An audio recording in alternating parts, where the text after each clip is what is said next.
जय जय श्री हरि वंश।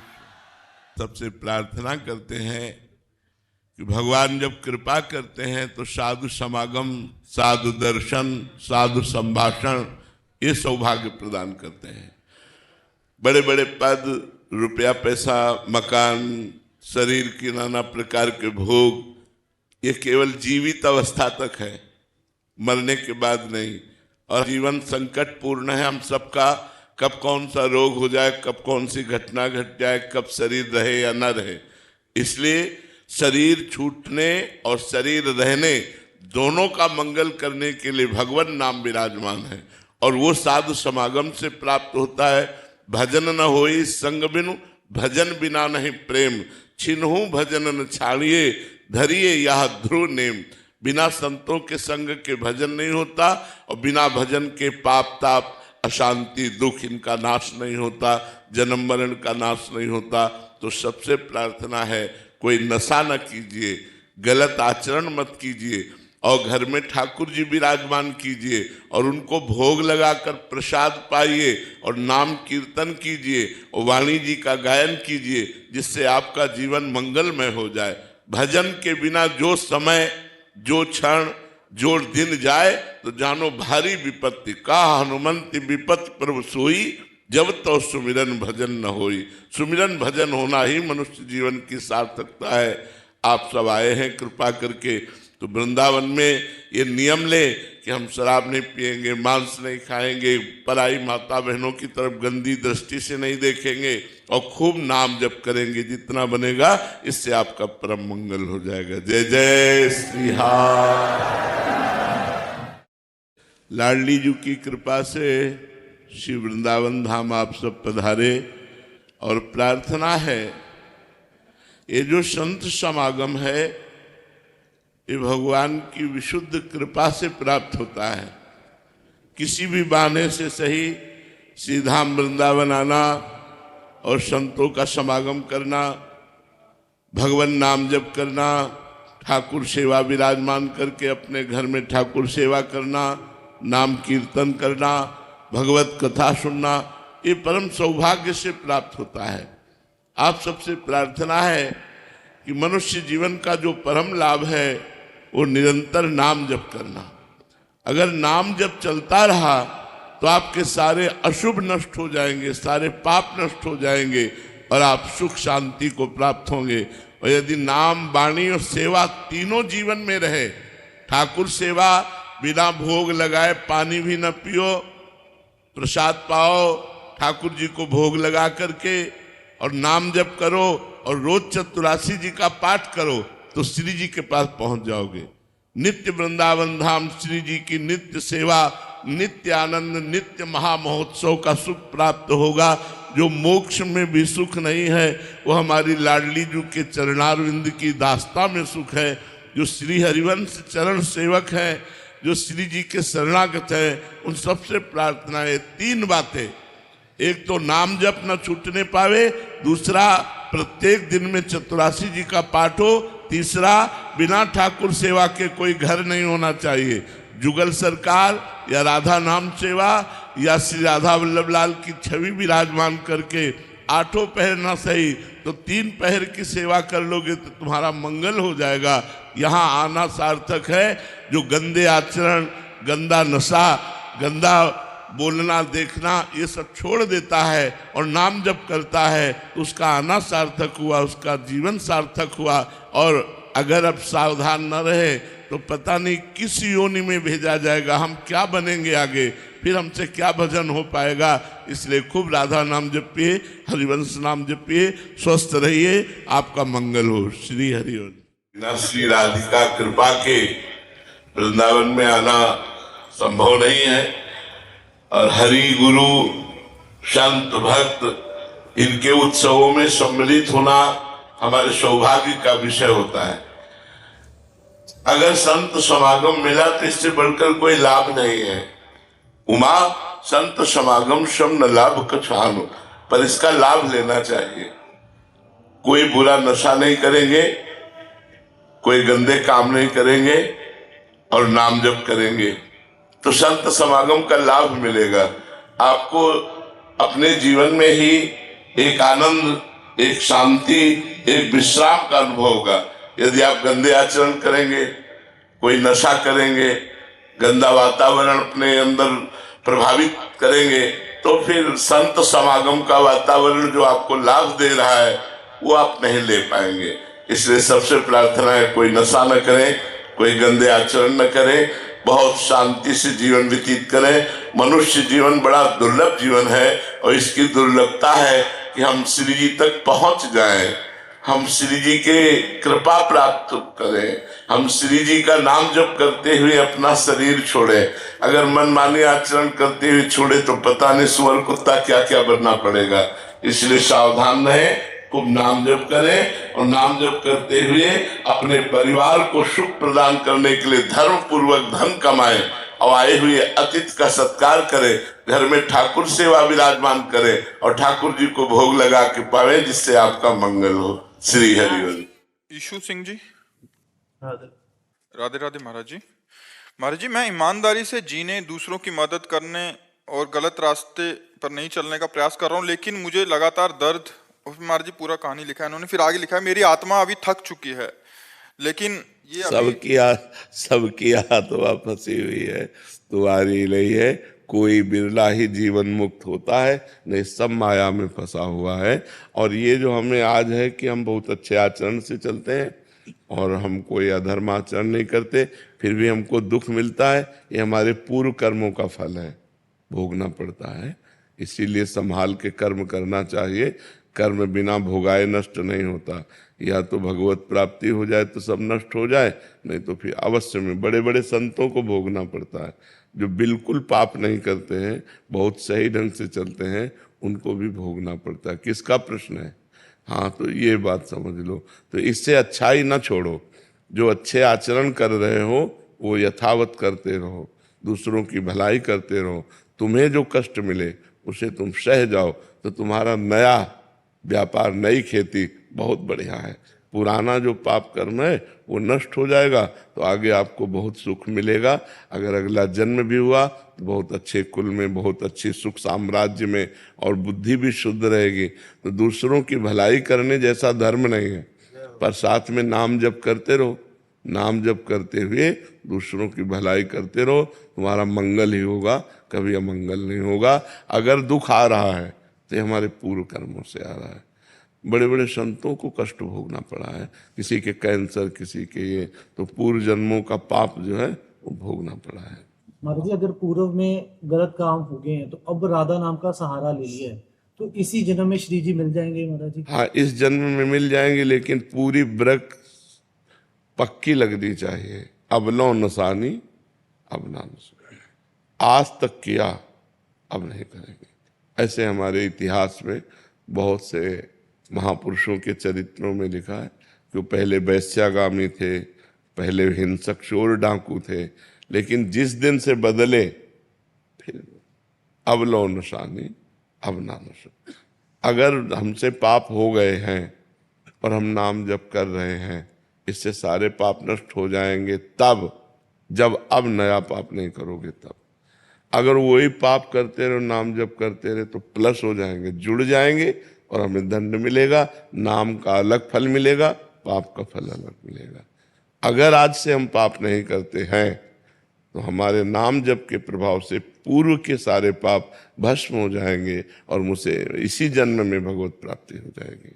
खूब डट के नाम जप करें, पर डरे, पाप कर्म से डरे। पाप एक अंधियारा है, एक दुख है, एक विपत्ति है, एक महान विघ्न है जो हम कर देते हैं, वो सुरक्षित जमा रहता है, फिर हमको दंड देता है। और जब दंड देता है तब हम अच्छे कर्म कर रहे होंगे तो फिर हमें संशय होता है कि क्या अच्छे कर्म का फल दंड होता है क्या? लेकिन पूर्व का पाप का दंड आया और अच्छे कर्म अब जो है वो आगे हमें सुख देंगे। जैसे गेहूं की फसल बो तो तुरंत थोड़ी काट लोगे कि एक मन गेहूं खेत में बिखेर दिया तो हम दूसरे दिन काट ले, नहीं, 6 महीना, 4 महीना, 5 महीना, 6 महीना में जब फसल आती तब उसी में वो 40 मन एकत्रित कर लेता है। ऐसे आज जो हम सत्कर्म कर रहे हैं वो आज हमको काटने को नहीं मिलेगा, आज हमको काटने को मिलेगी कल की फसल। आज की फसल आगे आएगी। ऐसा धैर्य पूर्वक सत्कर्म करते रहना चाहिए।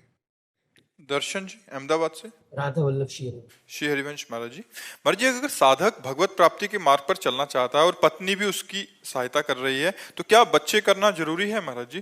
क्योंकि कई बार अगर होना होगा तो हो जाएगा, नहीं होना होगा तो कितने ऐसे दंपति हैं जो लाखों करोड़ों रुपए लगा चुके और उनके संतान नहीं हो रही। तो संतान भी एक योग होता है, आप उसके कर्ता थोड़ी हैं।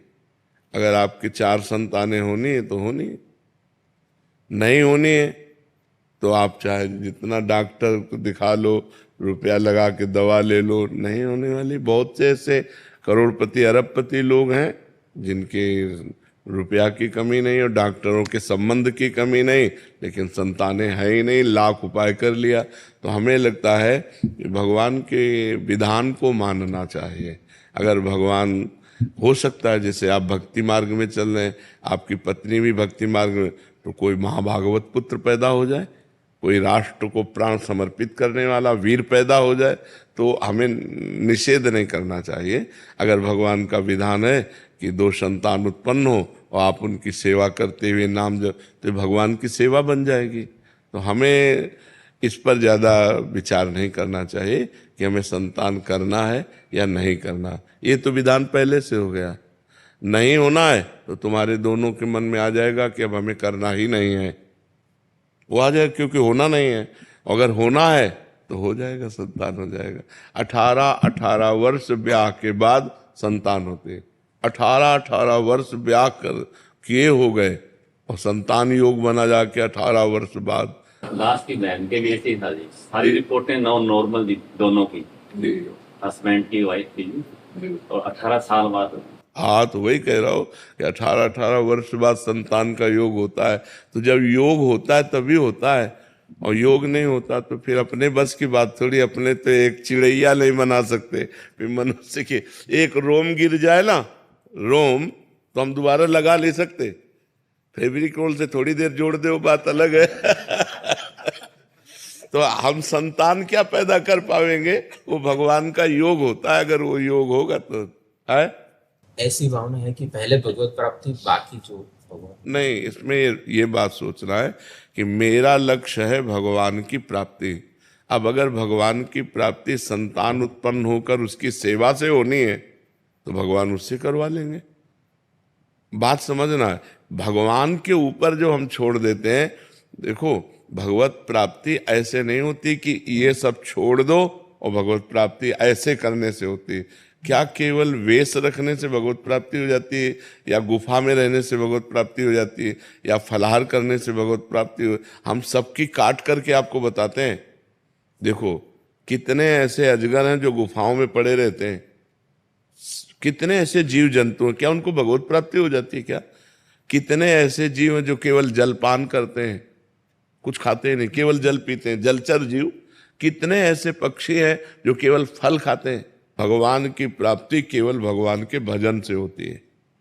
ये सब क्रियाएं सहयोगी हो सकती हैं, लेकिन इनसे भगवान की प्राप्ति नहीं होती। देखो, चक्रवर्ती सम्राट महाराज अम्बरीश जी थे, उनकी रानियां थी, पुत्र थे, सब परिवार था। जनक जी थे, परम ज्ञानी महापुरुष थे, जिनके विरक्त शिष्य श्री सुखदेव जी महाराज शिष्य बने। वो गृहस्थ में रहते हुए जनक जी कितने बड़े महापुरुष हुए। तो हमें लगता है कि हमें इस भगवान से प्रार्थना करनी चाहिए कि आप जिसमें खुश हो वही आचरण मेरे से हो। अगर संतान उत्पन्न हो करके उसके पालन पोषण में आप खुश हो तो आप ऐसा करवा दो, और अगर नहीं खुश हो तो आप बिल्कुल मत करवाओ। हे नाथ, मेरे जीवन का लक्ष्य है आपकी प्राप्ति। आप जैसे प्राप्त हो जाते हो वो सुगम मार्ग मुझे दे दो। मुझे कुछ पता नहीं कि आप कैसे प्राप्त होते हो, आप जैसे प्राप्त होते हो वैसे मुझे मार्ग दे दो। ये मुझे अच्छा लगता है। जोई जोई प्यारो करे सोई मोहि भावे।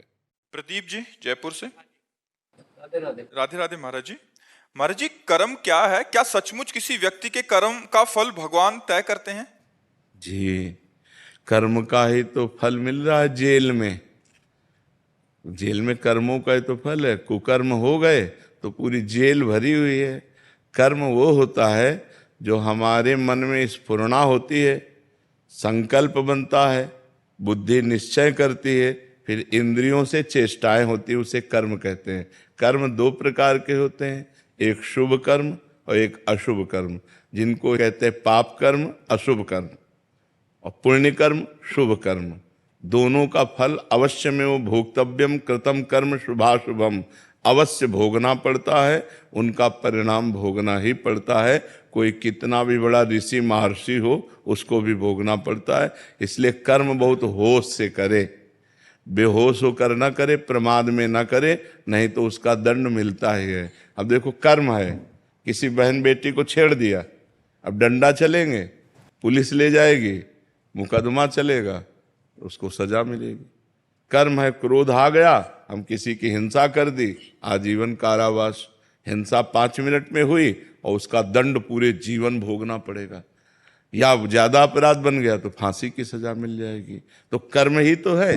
और अच्छे कर्म हो गए तो देखो राष्ट्रीय सम्मान मिलता है, समाज में आदर मिलता है, और यहाँ सुख मिलता है, और परलोक में भी सुख मिलता है। सारा खेल कर्म का है। कर्म प्रधान विश्व रचि राखा, और जो जस करे तास फल चाखा। कर्म की प्रधानता से विश्व की रचना हुई है, जो जैसा करता है वैसा फल भोगता है। समझ पा रहे आप? इसलिए बहुत होश से कर्म करे। और होश बनाने के लिए नाम जप है। जब तक नाम जप नहीं तब तक बेहोश ही हो। जानते हो कि ये कर्म नहीं करना चाहिए, फिर भी करोगे। अगर नाम जप है तो तुम्हारे अंदर जलन पैदा हो जाएगी, तुम्हारे अंदर बल आ जाएगा कि नहीं नहीं, हमें पाप कर्म नहीं करना है। सब कोई जानता है पाप कर्म किसे कहते हैं और पुण्य कर्म किसे कहते हैं। भगवान ने इतना ज्ञान सबको दिया है। और जब कोई कर्म करने चलता है तो भगवान अंदर से प्रेरणा करते हैं, ये गलत है, मत करो। लेकिन हम लोग इतने मलिन स्वभाव के हैं कि अंदर की बात को न मानकर और कर्म कर बैठते हैं, और बाद में सोचते हैं कि यार हृदय में तो आया था, पहले अंदर आया था कि यार ना करें, पर यार अब कर दिया तो फिर अब भोगना पड़ता है। इसलिए कर्म बहुत संभाल करके। वर्तमान में कभी किसी सत्कर्म का विपरीत फल मिले तो इसका क्या अर्थ समझ? नहीं, सत्कर्म का विपरीत फल मिलता ही नहीं है, वो आगे मिलेगा। हाँ, जैसे हमने आज सत्कर्म किया और आज हमको कष्ट मिल रहा है, तो ये हमारे सत्कर्म का नहीं मिल रहा, ये हमारे पूर्व पाप कर्म का मिल रहा है। आज जो सत्कर्म किया है, आगे फसल, आगे हमें ये सुख देगा। लेकिन आज हम अच्छे से चल रहे हैं और दुख भोग रहे हैं, तो इसका मतलब है पूर्व के पाप हमें दंड दे रहे हैं, और अभी का जो अच्छा कर्म है वो हमारा भागवतिक बैंक में जमा हो रहा है, जो हमें आगे प्राप्त होगा। जैसे किसान की फसल तुरंत अन्न नहीं दे देती, कई महीने लगते हैं, ऐसे बड़ी सरकार है हमारी तो बहुत लेट नंबर आता है। जैसे अभी है तो मुकदमा कई वर्ष नहीं चलता, किसी केस का कहो मुकदमा सालों चलता रहे, कहो 10 साल चलता रहे। कभी कभी तो उतनी जितनी सजा भोगनी होती है उतना तो मुकदमा में वो जेल में बंद रहता है। तो ऐसे ही भगवान की बहुत बड़ी अदालत है, अनंत ब्रह्मांडों के जीवों का हिसाब है। होता 1 सेकंड के कम हिस्से में है, पर जब होगा बहुत फाइनल में होगा, तो इसलिए बहुत समय लगता है। जैसे आज पाप कर्म किए तो कहो 5 जन्म बाद उसका दंड मिले जाकर तुम्हें, तो लगेगा हमने इस जन्म में तो पाप किया नहीं, लेकिन भोगना पड़ेगा, वो अवश्य में भोगतव्यम, क्योंकि जीवात्मा वही है, शरीर बदल गया। जैसे कोई क्रिमिनल हो और वो पैंट शर्ट पहनता हो, फिर धोती कुर्ता पहनने लगे, या वो सलवार कुर्ता दुपट्टा धारण करने लगे, तो पहचानने वाला तो पहचानता है ये वही क्रिमिनल है। तो भगवान तो जानते हैं ना ये वही जीव है जो पूर्व जन्म में पाप कर्म किया है, तो उसको वही दंड दे देते, जाओ तुम्हें ये भोगना। अब इस जन्म में उसने कोई पाप किया नहीं वैसा, लेकिन पूर्व जन्म का पाप कर्म आकर उसे दंड देता है। जैसे संतों को है, मान लो कोई बचपन से संत है, देखो रामकृष्ण परमहंस जी के गले में कैंसर था, भाई जी हनुमान प्रसाद पोद्दार जी के उदर में कैंसर था। बड़े बड़े संतों को बड़े बड़े कष्ट भोगने पड़े, क्योंकि पूर्व में किया हुआ पाप भोगना पड़ेगा। भगवान को भी भोगना पड़ा, वो कानून से अलग नहीं रहते। भगवान ने छुप करके बाली को मारा व्याध की तरह, तो कृष्णावतार में अगले जन्म में अंतिम समय व्याध ही भगवान के चरणों में बाण मारता है, तब वो परम पद को जाते हैं। तो ये कानून है। तो भागवतिक जो कानून है वो एक राय भर नहीं बख्शता। भारतीय कानून में थोड़ा धोखा हो सकता है कि वकील चतुरतावश दूसरा प्रमाण पेश करके और दोषी को बचा दे और निर्दोषी को फंसा दे। लेकिन हमारे भगवान के दरबार में किसी वकालत की जरूरत ही नहीं है, किसी गवाही की जरूरत नहीं। 1 सेकंड में उस जीव का हिसाब हुआ फाइनल। अब अगर उस हिसाब को बदलना चाहते हो तो नाम जप करो, दूसरों का उपकार करो, तीर्थों का अवगाहन करो, भगवान की कथा सुनो, जिससे सारे पाप तुम्हारे नष्ट हो जाएं। तो ये जो बल है ये तुम्हें बचा लेगा। नाम बल, भगवान का सेवा बल, परोपकार, ये बचा लेगा। अब दूसरों को दुख देना, पाप कर्म करना, तो फिर नाना प्रकार के नरकों को भोग कर यहाँ भी दुर्गति भोगनी पड़ती है। जैसे आपके पाप कर्म हैं पूर्व के, वो आप बहुत पढ़े लिखे हो, आप लाख उपाय करो आपको नौकरी नहीं मिलेगी। पढ़े लिखे डिग्री लिए घूमते रहो कोई, और कुछ ऐसे हैं कि आपसे ज़्यादा वो मंद बुद्धि के, वो ज़्यादा प्रवीण नहीं है, लेकिन वो निकलते चले जा रहे हैं क्योंकि उनका पुण्य बल काम कर रहा है। तो यहाँ पुण्य बल, अगर सुख चाहते हो तो पुण्य करो, चाहते सुख हो और करते पाप हो तो पाप का परिणाम दुख मिलता है। शराब पी रहे हैं, गंदी बातें बोल रहे हैं, गंदे आचरण, एक एक चीज का फल है आपका। अगर आप बातें बोल रहे हो तो उसका भी फल है। मनुष्य जीवन कर्मयोग के लिए भेजा गया है। आप 1 मिनट भी फ्री नहीं हैं। आप 1 मिनट में जो करेंगे, आपके अंदर ही मन में बैठे हुए चित्रगुप्त तुरंत लिख रहे हैं। आपकी मन रूपी चिप में वो बिल्कुल सीन सहित जैसे चिप लगा दो ना तो पूरा टेलीविजन उसमें टीवी में आने लगता है। सब ऐसे सीन सहित चित्रगुप्त लिखते हैं। तो भगवान के सामने 1 सेकंड में पूरा वो चिप दिख जाती है, इसने क्या क्या किया जीव ने, बस उसको दंड मिलता है। इसलिए हर समय नाम जप करो, अच्छे आचरण करो, अच्छा भोजन पाओ, दूसरों का उपकार करो। यही मनुष्य जीवन है, यही देवत्व है। नहीं तो राक्षसी भाव में लोग विचर रहे हैं, अपने को धनी मानते हैं, बेविचार करते हैं, शराब पीते हैं, मांस खाते हैं, दुर्गति को प्राप्त होते हैं। पूर्व जन्म के पुण्य से आज धन है, लेकिन ये बना थोड़ी रहेगा, ये नहीं बना रहे। जहाँ पुण्य खत्म हुआ था सब नष्ट हो जाता है, सब नष्ट हो जाता है। तो ये है, हमारे कर्मों का फल हमको भोगना पड़ेगा। तो इसलिए हम भगवान का नाम जप करें, परोपकार करें, जिससे हमारा मंगल हो जाए। परीक्षित जी। श्री हरिवंश महाराज जी। महाराज जी, आप जब भी कोई मुसीबत आती है, डर लगता है, तो आपका ख्याल आता है, उससे लगता है कि उस डर को मैं भगा दूंगा और भाग भी जाता है। आपके समक्ष आकर पुनः आपको देखकर खुद को ताकतवर बना लेता हूँ महाराज जी, सभी डरों को पराजित कर लेता हूँ। लेकिन ये डर लगता है कि यदि कल आप नहीं रहे, किसी से शक्ति लूंगा मैं, कौन मुझे संभालेगा। अब ये समस्या तो बड़ी भारी है ही। ये समस्या तो बड़ी भारी है ही, क्योंकि ये मरण धर्मा शरीर है और रोग ग्रसित है। तो अब इतने भारी रोग से ग्रसित है ना कि इसको कहा नहीं जा सकता कि ये कल चलेगा। हो सकता है 10-20 साल चल जाए, हो सकता है 10 मिनट न चले। ऐसी बिगड़ी गाड़ी है, दोनों किडनी फेल हैं, डायलिसिस हो रहा है। तो अब ये तो है ही है कि जब तक सानिध्य है तब तक। अब वैसे भी देखो, मोबाइल से देखना और फेस टू फेस देखना अंतर पड़ता है नहीं। तो अब प्रगट में जब हम किसी संत के सामने होते हैं तो हमको परमाणु भी मिलते हैं। मोबाइल से हम उपदेश ग्रहण कर सकते हैं, हमारा कल्याण का मार्ग प्रशस्त हो सकता है, लेकिन हमें परमाणु नहीं मिल सकते। परमाणु तो फेस टू फेस ही मिलते हैं। अब जैसे आप देख रहे हो, आप बैठे हो इस वातावरण में, तो जो भजन के परमाणु हैं, जो भागवतिक परमाणु हैं, जो धाम के परमाणु हैं, वो आपके अमंगल का नाश कर रहे हैं और आपके दिमाग में बैठकर पवित्रता का विस्तार कर रहे हैं। ये मोबाइल से तो नहीं होगा ना।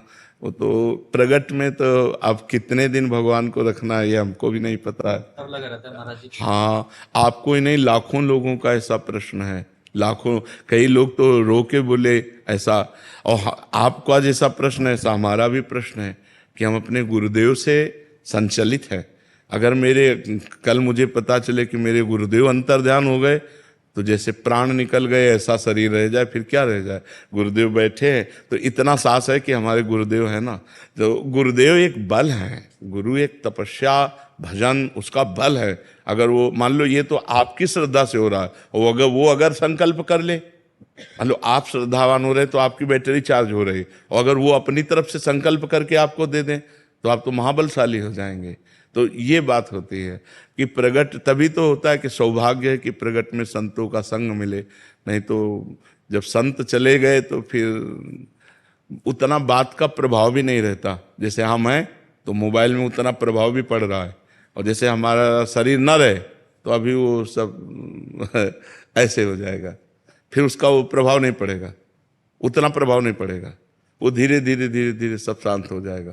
तो प्रगट में जब तक संत रहते हैं तब तक धूम मची रहती है, जहाँ वो अंतर ध्यान हुए तो धीरे धीरे माया धूल डाल देती है उनके प्रभाव में, उनकी वाणी में, उनके। तो जब तक महापुरुष प्रगट में रहते हैं तब तक विशेष प्रभाव रहता है, और जब अंतर ध्यान हो जाते हैं तो धीरे धीरे माया फिर धूल डाल देती है अपनी, और उनका प्रभाव अंतर ध्यान हो जाता है। पर जो श्रद्धालु हैं, श्रद्धापूर्वक उनकी बात को मानते हैं, वो आजीवन उनकी बात पर मानकर उनका प्रगट अनुभव करते हैं। प्रगट अनुभव, जैसे नारद जी हैं तो हैं सृष्टि में तो हैं, पर हमारे सामने नहीं। अब हम अगर नारद जी की बात मानते हैं और नारद जी की भक्ति करते हैं तो हमारे सामने भावना में आने लगते हैं कि बीणा लिए नारद जी ऐसे हैं, भावना में आने लगते हैं। मतलब भावना में वो आए, वो केवल कल्पना नहीं है, वो हमारी भावना में आए। तो जैसे प्रेमानंद, अब आप बात प्रेमानंद की मान रहे हैं तो आपकी भावना में प्रेमानंद आएंगे, वो झांकी आएगी, क्योंकि भगवान ही प्रेमानंद है। ये शरीर प्रेमानंद थोड़ी है, प्रेम और आनंद तो भगवान ही है ना। तो वही आएंगे, वही तुम्हारी रक्षा करेंगे और वही आपको सपोर्ट करते रहेंगे। ये शरीर तो लिमिट समय का, आप कितना समय ये हमको भी नहीं पता है, आप कितने मिनट का है, कितने घंटे का या कितने वर्ष का, इसका कुछ पता नहीं, आपका भी नहीं पता है। नहीं, इसका बड़ा विचित्र खेल है। बीमार बैठे रहते, स्वस्थ चले जाते हैं। ये भाई, ये भगवान की बड़ी विचित्र लीला है। तो आप चिंता न करो, हम तुम्हारे साथ हैं, चाहे ऐसे चाहे वैसे, ठीक है। कुमार सत्यम जी। राधे राधे। राधे राधे महाराज जी। महाराज जी, मैं भजन गायक हूँ महाराज जी। महाराज जी, मैं समाधान चाहता हूँ कि अगर विवाह की इच्छा ना हो तो विवाह करना चाहिए घर वालों के? नहीं करना चाहिए, नहीं करना चाहिए। यदि हमारी इच्छा नहीं है तो हम किसी दूसरे को अपने बंधन में बांध करके पीड़ा देना ठीक नहीं है, क्योंकि दूसरा तो आपको पति भाव से स्वीकार करेगा तो वो अपनी इच्छा कुछ रखता है। अगर आप उसकी इच्छा पूर्ति नहीं करेंगे तो उसका तो जीवन बाधित हो गया ना। तो आपको है कि हमें आजीवन ब्रह्मचर्य रहना है, तो आप अपनी रुचि माता पिता से व्यक्त कर सकते हैं। किसी के जीवन में खुलवाड़ नहीं करना चाहिए कि हमें कोई दबाव करके किसी लड़की से ब्याह करा दे और हमारी रुचि है नहीं, हम उसको प्यार दे ना पाएं तो उसका जीवन व्यर्थ चला जाए। तो ऐसा नहीं करना चाहिए। अपने माता पिता की प्रियता के लिए किसी की प्रियता को नष्ट ना करें, किसी के जीवन को बर्बाद न करें, खुला अपना जीवन रखना चाहिए। राहुल जी दिल्ली से। राधे राधे महाराज जी। राधे राधे महाराज जी। महाराज जी, आप लिख रहे हैं कि ये सबका सामान्य प्रश्न भी है कि दुख की पीड़ा से बाहर नहीं आया जाता। महाराज, इसका क्या कारण होता है कि जैसे वो बहुत समय लग जाता है वापिस आने में? महाराज जी, विवेक की कमी और मन का मलिन होना। अगर विवेक प्रवीण हो तो 1 सेकंड में काट दे, तो प्रवीण विवेक हुआ नहीं, बुद्धि में विवेक हुआ नहीं, केवल बुद्धि है। और मन जो है वो मलिन है, तो किसी भी नेगेटिव भाव को, विपत्ति को, तिरस्कार को, अपमान को पकड़ करके अगर बहुत मलिन है तो महीनों परेशान रहता है, दिनों परेशान रहता है। साधक है 5 मिनट में काट दिया, और प्रवीण तो 1 मिनट में काट दिया, और प्रवीण तो स्वीकार ही नहीं किया, मस्त एकदम।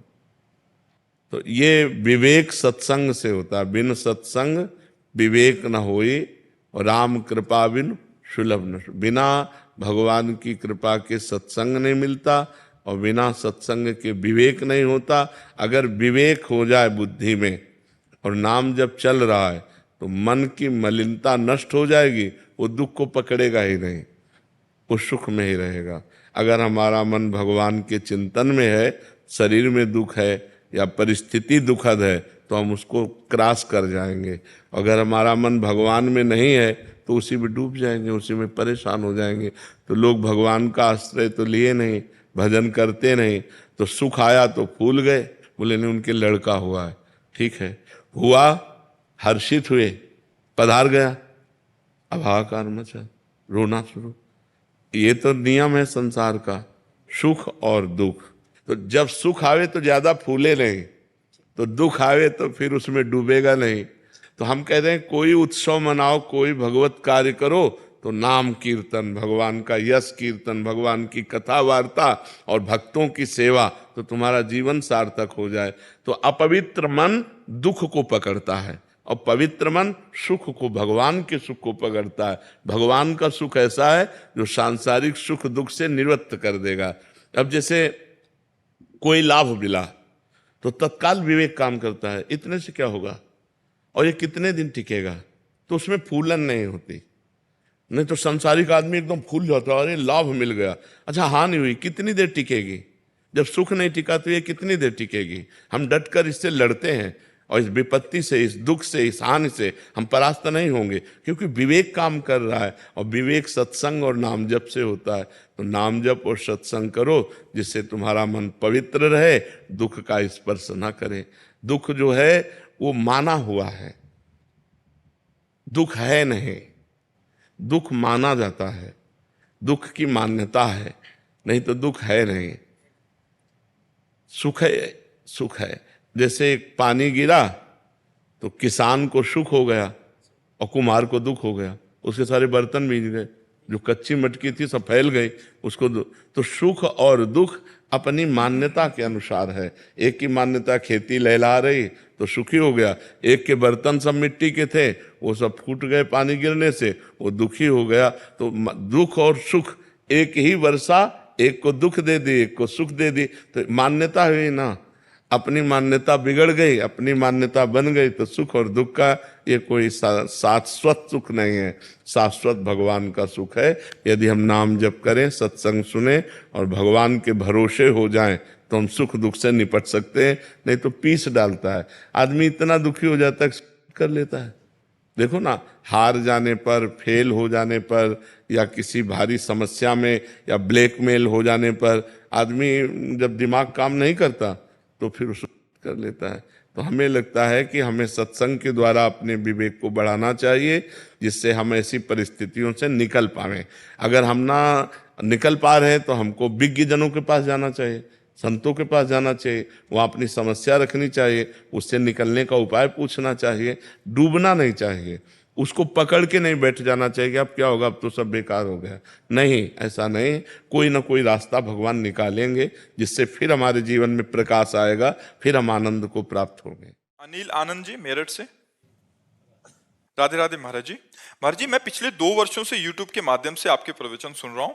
महाराज जी, जो आपने दुर्व्यसन बताए पिछले लगभग 25 वर्षों से उनसे दूर हूँ। किंतु महाराज जी, भगवान जी भगवत गीता में कहते हैं कि, महाराज जी इनका कहने का भाव है कि साधक अपनी इंद्रियों को भोगों से रोक सकता है किंतु इंद्रिय विषयों के प्रति उनकी रुचि बनी रहती है। महाराज जी, रस नृत्य तो परम के दर्शन के बाद होता है, यही स्थिति इस साधक की है। तो महाराज जी, जब तक ईश्वर दर्शन या परम दर्शन नहीं, होगा, तब ऐसा तक नहीं क्या कि ईश्वर दर्शन के बाद ही रस बुद्धि नष्ट होती। नहीं, जिस समय हमारा भजन में स्वाद आ जाता है तो इन सब भोगों से विरति हो जाती। भगवत साक्षात्कार के पहले ही, जैसे सूर्योदय होने के पहले ही अंधकार नष्ट हो जाता है ना, प्रातः काल वेला में सूर्य उदय तो बहुत विलंब से होता है, अंधकार पहले ही नष्ट हो जाता है। ऐसे भगवान के साक्षात्कार के पहले ही चित्त निर्विषय हो जाता है। तो आप उसकी चिंता न करें, जैसा जैसा भजन होता जाएगा वैसे वैसे विकार नष्ट होते जाएंगे। भागवत में लिखा हुआ है एकादश स्कंद में कि जैसे एक एक कवल भोजन पाने से क्षुधा निवृत्ति, पुष्टि, तुष्टि एक साथ होती जाती है, ऐसे एक एक नाम जप करने से संसार से वैराग्य, स्वरूप का बोध और भगवान से प्रेम, ये तीनों बातें होती जाती हैं। तो हम अधिक से अधिक नाम जप करें तो रस बुद्धि खत्म हो जाएगी। जीवन का मैं यही सोचता हूँ कि मैं रस बुद्धि अभी तक 62 साल की अवस्था हुई, अभी तक रस, ये अवस्था से नहीं जाती, ये तो 92 की हो जाएगी तो नहीं जाएगी क्योंकि ढांचा पुराना हो जाता है, लेकिन ढांचे में रहने वाला पुराना थोड़ी होता है। मन कभी बूढ़ा नहीं होता है, बुद्धि कभी बूढ़ी नहीं होती है, जीवात्मा कभी बूढ़ा नहीं होता। ये सब यंग रहते, जवान रहते हैं, शरीर भर बूढ़ा हो जाता है। तो ये नाम जप अधिक से अधिक, अगर नाम जप किए हो, देखो आप तो 62 वर्ष के हैं, यहाँ 18-18, 22-22 वर्ष के बच्चे हैं और कहीं सुई की नोक भर कोई गलती नहीं है। कोई मनोरंजन नहीं है, सबके पास मोबाइल नहीं है, मोबाइल केवल कार्य करने वालों के पास है, वो बहुत आनंद से हैं, उत्साहपूर्वक हैं। क्यों हैं? भगवान की शरण में है, भगवान का नाम जप कर रहे हैं। श्री सुखदेव जी की अवस्था 16 वर्ष की थी, परब्रह्म परमात्मा में स्थित। शरीर की अवस्था से इंद्रियों के निर्विषय होने का कोई ताल्लुक नहीं है। अगर हम नियम पूर्वक अधिक भजन करें तो कम समय में हम निर्विषय हो सकते हैं। एक बार एक दिन सत्संग हुआ था कि 1 करोड़ नाम जप करने पर भागवतिक स्वप्न आने लगते हैं, बड़ी दिव्यता आने लगती है, सद्गुण आने लगते हैं। 2 करोड़ नाम जप करने पर इंद्रियां निर्विषय होने लगती है, नाम प्रिय लगने लगता है, और जो दिव्य आकाशचारी ऋषि मुनि हैं उनसे बात होने लगती है। ऐसे करोड़ करोड़ नाम के 13 करोड़ नाम का 13 करोड़ नाम जप करने वाला दूसरों को मोक्ष प्रदान कर सकता है। तो हम नाम अधिक जप करें और अपने आप को भगवद आश्रित कर दें। वो विषय जो निषेध हैं उनको तो स्वीकार ही ना करें, और जो विषय विधि है कि आप स्वीकार कर सकते हैं वो भगवान को अर्पित करके भोगिए, तो रस बुद्धि होने पर भी भगवत प्राप्ति हो जाएगी।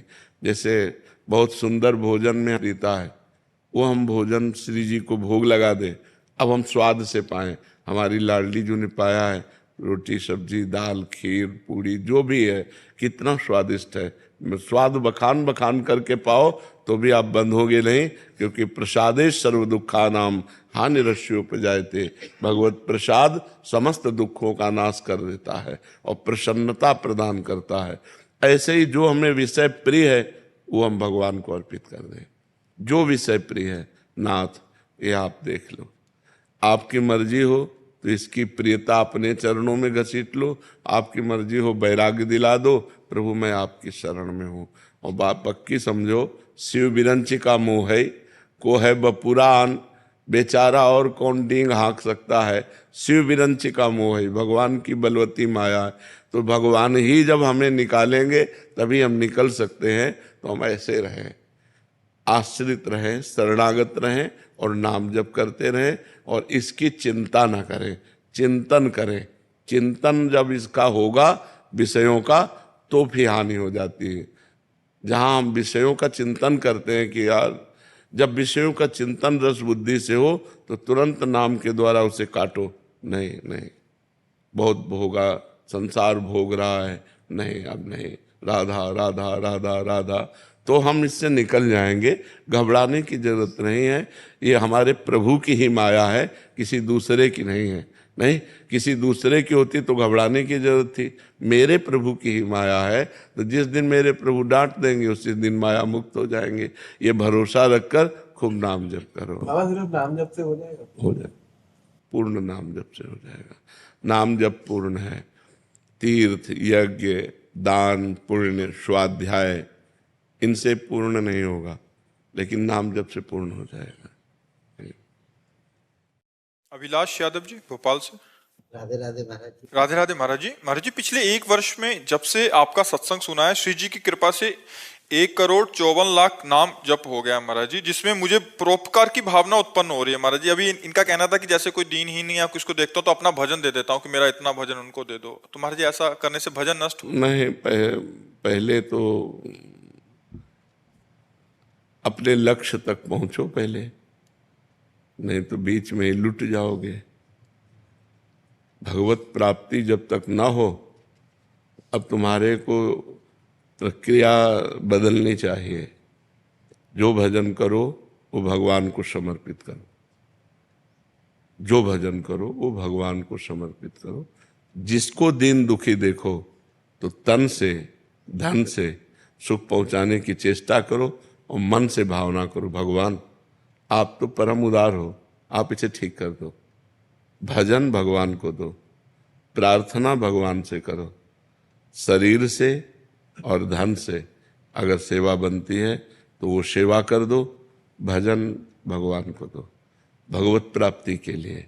जब तक भगवत प्राप्ति ना हो जाए तब तक भजन खर्चा करने का बिल्कुल अधिकार नहीं रखना चाहिए। महाराज जी उस समय मन बहुत द्रवित हो जाता है। तो तन तन से सेवा कर दो और मन से प्रार्थना कर दो। आपका भजन तो थोड़ा है ना, और भगवान अपार करुणा सिंधु हैं, तो हम प्रार्थना करते हैं कि भगवान इसके कर्म को आप नष्ट कर दो, इसको सुख प्रदान करो। हे भगवान आप इसके दुख को दूर करो। ये तो हर भक्त विनय कर सकता है।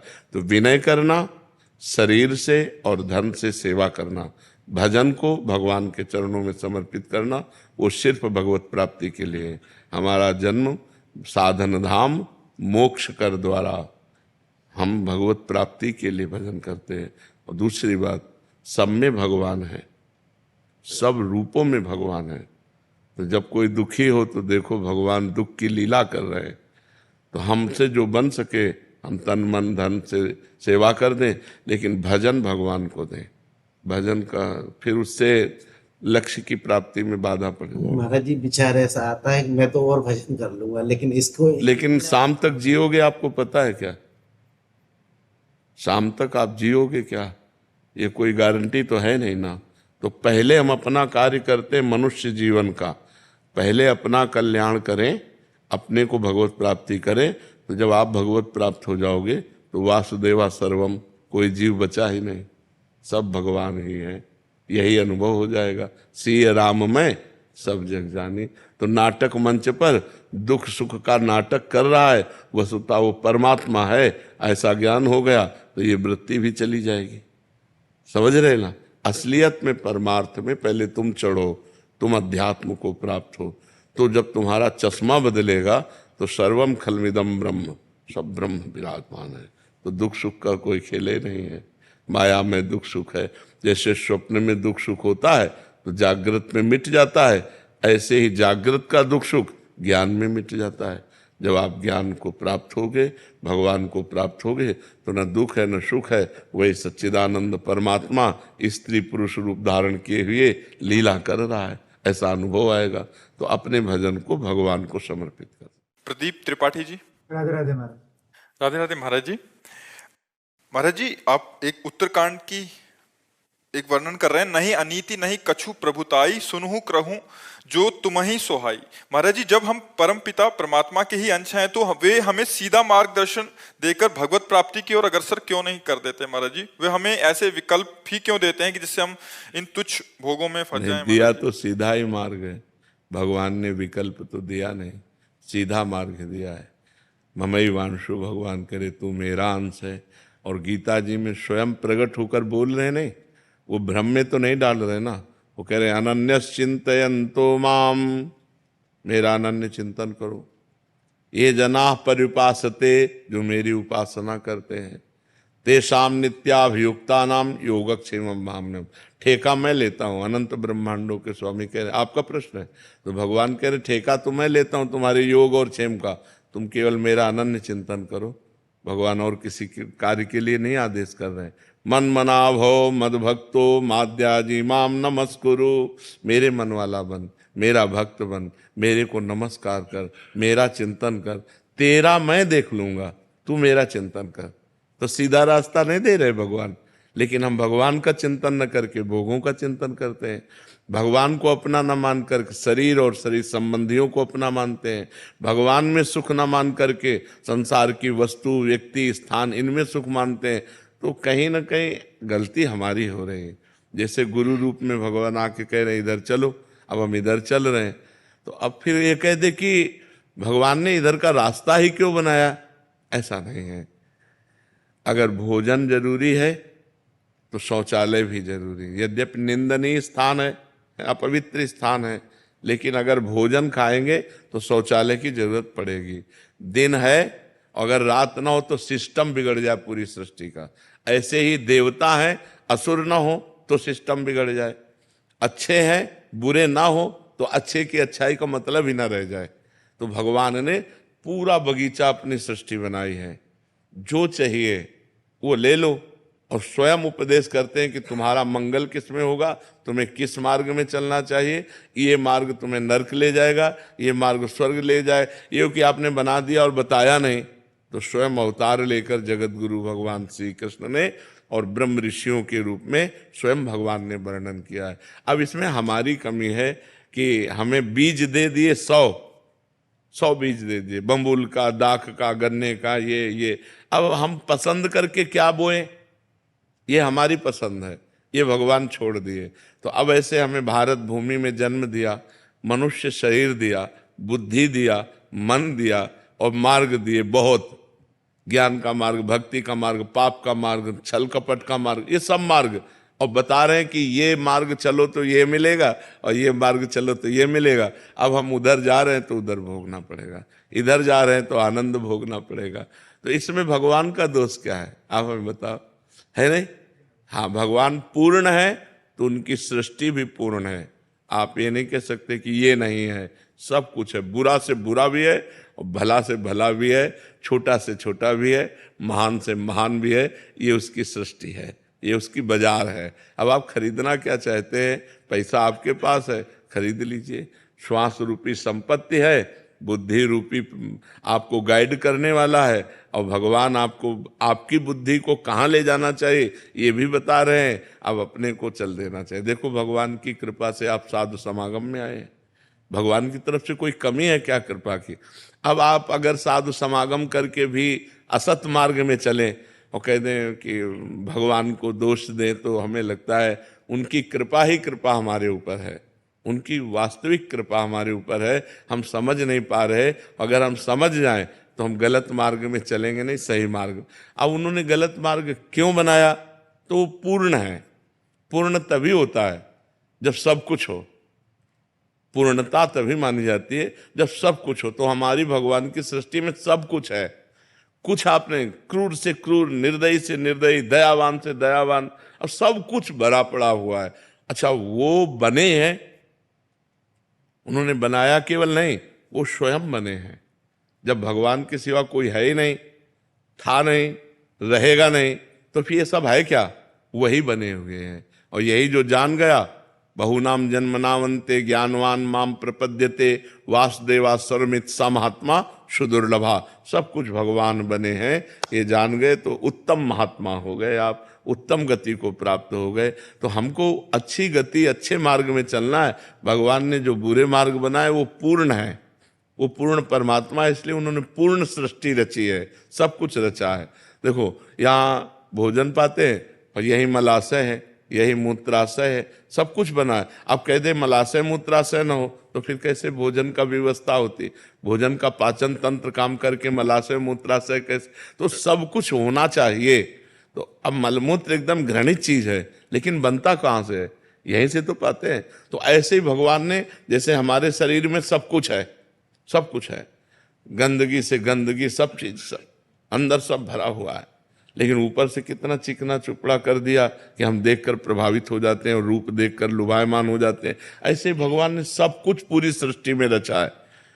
तो हमको क्या चाहिए, हमको कौन से मार्ग में चलना चाहिए, ये भी प्रकट होकर बता दिया। तो अब हमारी गलती है कि हम सही मार्ग न चलकर गलत मार्ग में चलते हैं। भगवान को इसमें दोष न दे, क्योंकि वो पूर्ण है।